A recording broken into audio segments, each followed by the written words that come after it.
তুফান 2 হলো আসল সিনেমা। তো তুফান 2 তে আরো অনেক অনেক অনেক অনেক বড় চমক আছে। মানে আমি শুধু এতটুকু বলবো, তুফান 1 হলো জাস্ট ট্রেইলার, তুফান 2 হলো আসল সিনেমা।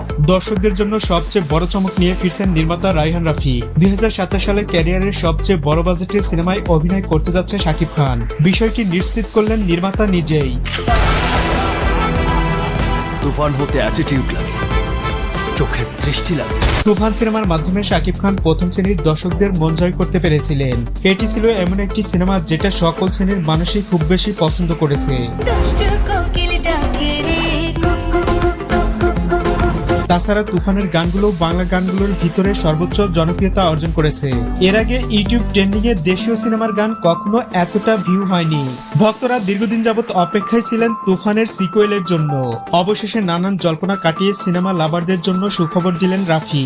সম্প্রতি একটি সাক্ষাৎকারে এই নির্মাতা জানান, আমরা তুফান 2 নিয়ে বিশাল পরিকল্পনা করছি।